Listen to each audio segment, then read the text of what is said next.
Welcome to Status Secure, the weekly cyber threat briefing for executives who refuse to operate in the blind.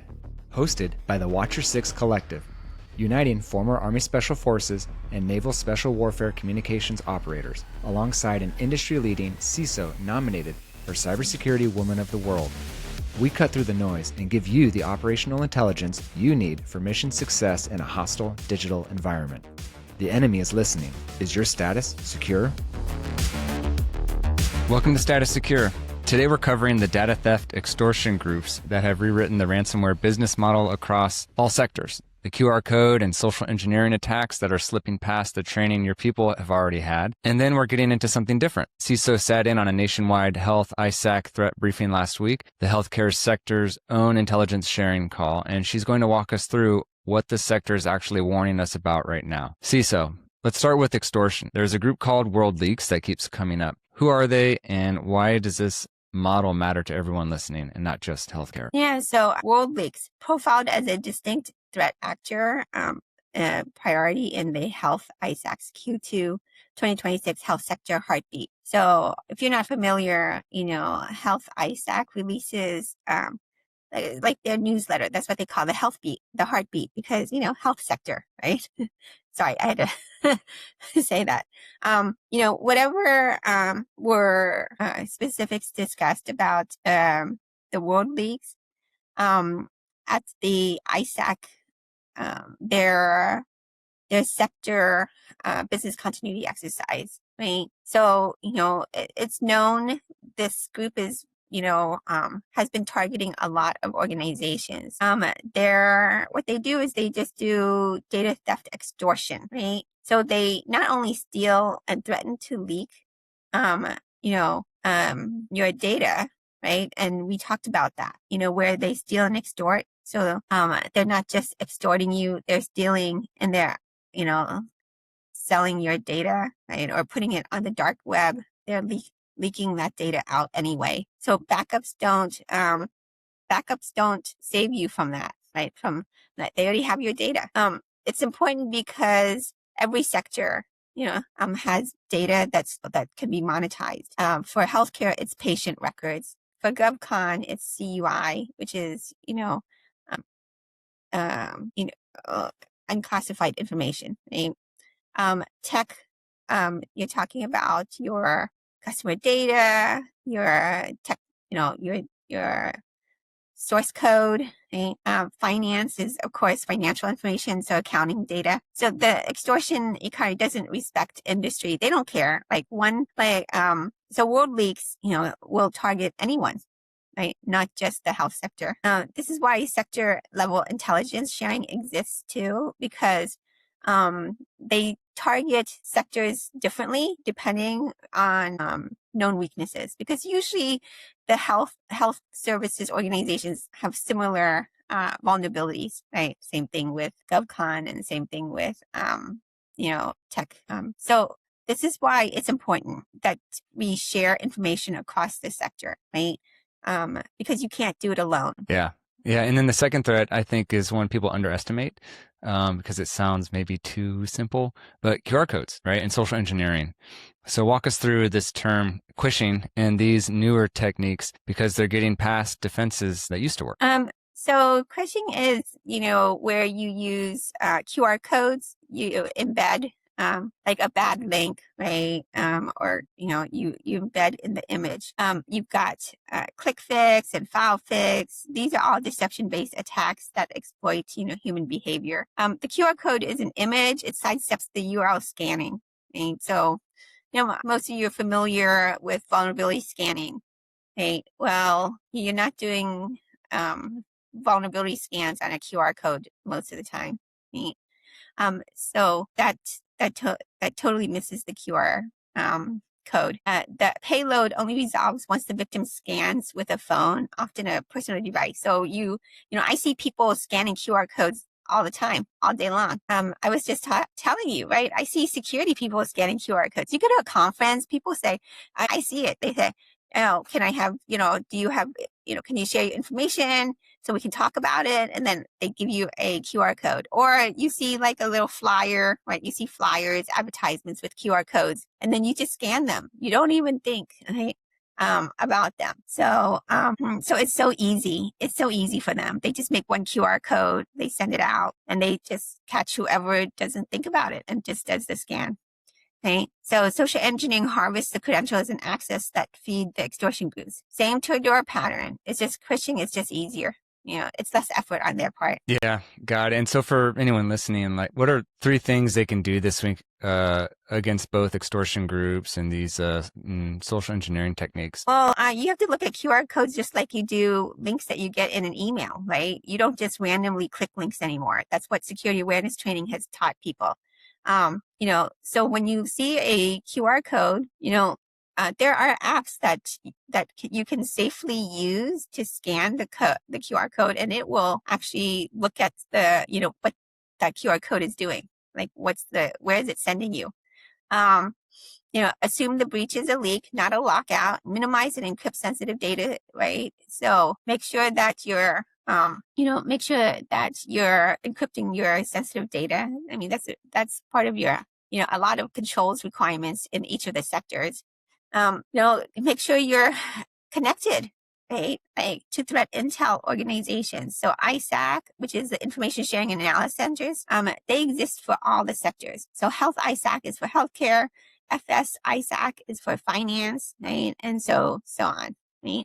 There's intel organizations. You need to be part of them. That's why I was able to do the business continuity exercise with like over 500 participants from across the country in healthcare. Yeah, and so that's a great segue into that conversation. So why don't you go ahead and walk us through the call you were on and sort of the topics that they touched on, what you think is important for our listeners. Yeah, so Health-ISAC, as I mentioned before, is the Health Information Sharing and Analysis Center. It's a nonprofit, member-driven organization that shares cyber and physical threat intelligence across the global health sector. Right?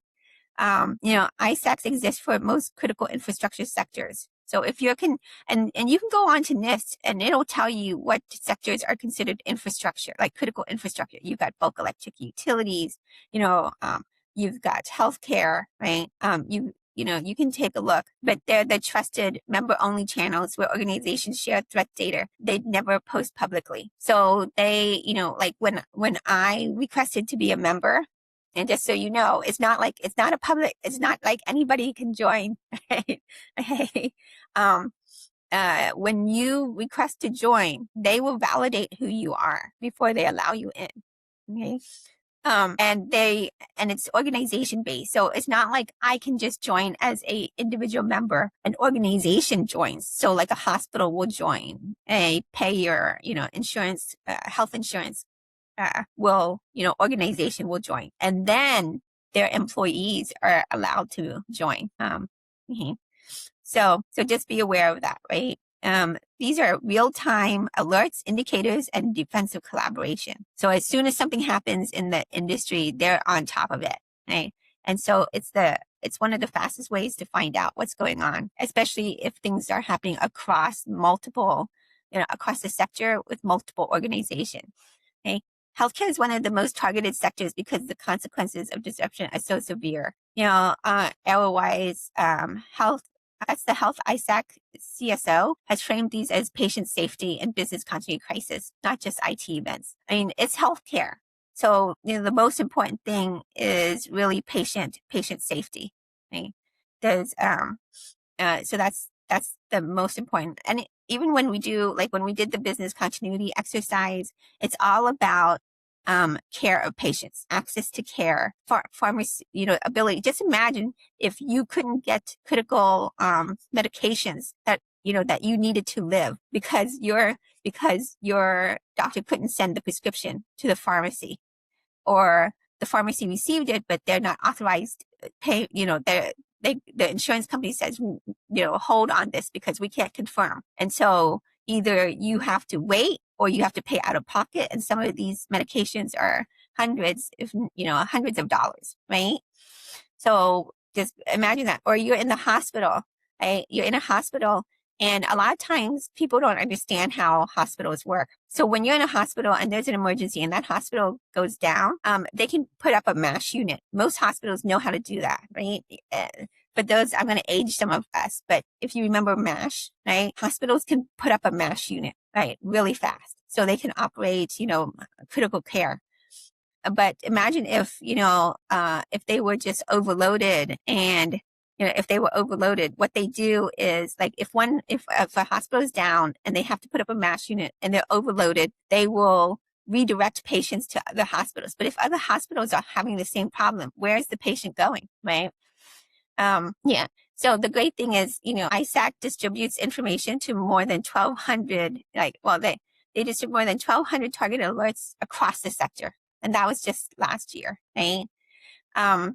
So they make sure that your organizations have situational awareness. You know what is happening currently, right? Ransomware activities, threat actor profiles, underground forum chatter, and mitigation strategies. That's what they were doing with this business continuity exercise. They were trying to help prepare the sector, not just an individual organization, but the entire sector to be prepared for a large scale attack. Yeah. So on that note, why don't you go ahead and walk us through what some of the headlines were, some of the threats they discussed, whatever you feel like is pertinent from your call last week.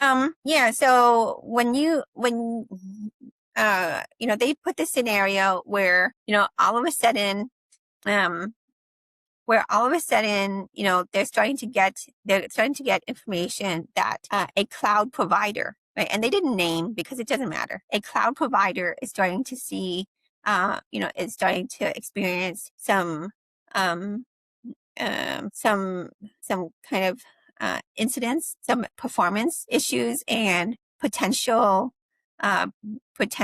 compromise of the ID, like the credential service. That's huge because credential service is basically account access, your identity, right, to log in. And when you're talking about cloud service now, you're talking about, and I can name some because this is pretty, right, like AWS, right? Like you got your Azure, your AWS, your Google Cloud, these are not small, right? These are huge and they impact organizations across the world, not just, as in a localized area, right? So when they get hit, it affects, potentially millions of people, right? And so that was the scenario that a cloud provider had been targeted and was experienced that. So now, the health sector is starting to, have issues. So that's the discussion. What would happen, right? So a lot of the folks on the call, like a lot of the health organizations on the call, they're using their AD is in the cloud now, right? And everything connects to your AD, all your applications, your SSO, your integrations into your vendors, to your SaaS platforms. Basically, it's going to start to shut down your entire, technology stack, right? So you're seeing this. What do you do? Like, they talk about that. So during this, they talk about what can you do to mitigate? Right? What can you do to mitigate this? I mean, this is a core, system, and a core vendor, third-party vendor. And then it's not just you, but it's also your vendors, right? Your suppliers, because they're probably using a cloud service provider. So you can see the trickle effect now, right? So what would you do? Like, how do you deal? Because this is on a massive scale now. Right. So, you have to, your incident commands, like structure, like what are the procedures? Like, how do you, that we talk about all of that. I mean, and it's interesting because every organization is at a different level of maturity. Right. And so then it depends, right? Some organizations can limp along, but how long can you limp along? How long do your manual workarounds work? How long can you still provide the service? What are your critical services, right? I mean, if you have direct access to care to patients, your service is more critical. The other thing is, and people don't realize this. If it's affecting multiple organizations, you are now requiring the same resources that those, like, a lot of people have retainers for incident response, right, from a third party. But now, if that vendor has 10 incident response analysts, and there's 100 companies needing their services right now, where are you? right? Like, where are you in that line, in that queue for those 10 resources, right? Even though you have a retainer, it doesn't matter. They're getting inundated by all their customers now, right? So there was talk about that. I mean, it was really a great exercise, because if you've never been in that situation, you don't really think about it. I mean, I know for a fact a lot of companies, when they do their business continuity exercises, they do it very siloed, right? It's just based on their organization, what happens inside of their organization. They don't think about the environments they're operating in, like what's happening outside. And this really exposed that. Mm-hmm. Got it. Yeah. And if you were to do a little bit of, teach the teacher here kind of thing, right, for those who aren't a part of this organization, didn't attend, whatnot, what can you take from that and say, okay, let me now teach you, like, here's some advice that you can take with you, based on me being able to be a part of that call, hearing the recent threats and going through maybe this workshop. So what are some things you can give to the listener? Yeah, I would say, it's always good to do a business continuity exercise, but from different folks. Okay? Like, hire a third party. I mean, we can run an exercise for you. There's other companies that can do it, but you need to switch up who runs your business continuity exercise, because they're gonna have different perspectives and experience, and they'll run it differently. And you should, because you cannot predict how an event is going to occur, right? You can't predict it. All you can do is try to prepare for any type of event and any type of situation. Join the ISACs. Look at your threat intel. Do you have a threat intel program? Right? If you don't, you need one. You need eyes. You need eyes on the ground, right? And ears listening for you. So, there's, like I mentioned, there's ISACs across the various sectors. There's threat intel for different, for different industries. And so join those, get that information, do your business continuity exercises. Make sure that you're looking at a broader, right? A broader perspective when it comes to how you manage an event. Understand where you fit in, right? Every organization, every business unit, every organization always says we're important, we're critical. But when you expand that out, right, to the larger picture, like, hospitals are going to take more precedent over an insurance organization. That's just how it is, right? Because that's direct, immediate access, patient safety. And patient safety is always going to be number one. Yay. I would say those were the two things that, get the membership, make sure that someone owns the intel, like make sure they're aware of these organizations. If you have somebody doing threat, and I have to tell you this, I had a contract once, at a municipality, and their security person, I don't know if everybody's familiar, but a lot of times, they are union. So they post a position, and then it's basically anybody can apply to it. And the person who was doing their security had no security background. Okay. But in this position, you need folks who actually have experience, because a lot of simple questions, a lot of simple, security hygiene, they didn't know. Okay? Health-ISACs, they always come back to, healthcare cybersecurity always comes back to people. Staffing and budget are the deciding factor, not technology. So you need to look at that, right? So intelligence you can't action because you're understaffed is intelligence wasted. Just know that, right? And then rural hospitals increasingly leaning on threat intelligence networks precisely because they can't build it in-house. You just can't, unless you're a huge organization with a lot of budget, right? You need to look for, for other resources outside to help to do your threat intel. There's just too much. If I were to cover every single source of threat intel, that's like another podcast. Okay. The most valuable intel is often about a vendor everyone shares, right? One warning protects dozens of downstream orgs, right? So that's really, I would just say those are the things, right, that you need to be aware of. Got it. Yeah. And it kind of sounds like what you're saying is that old phrase of it takes a village, right? Can't do everything by yourself.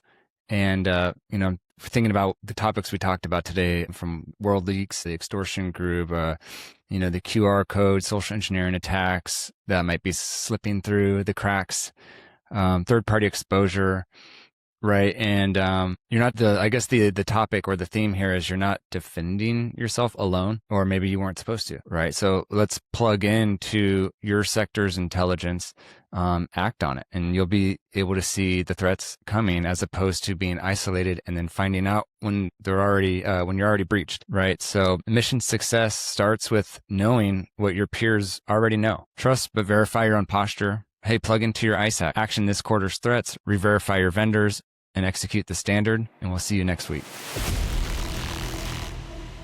Mission success isn't about luck. It's about preparation. You've heard the intel. Now, go put it to use.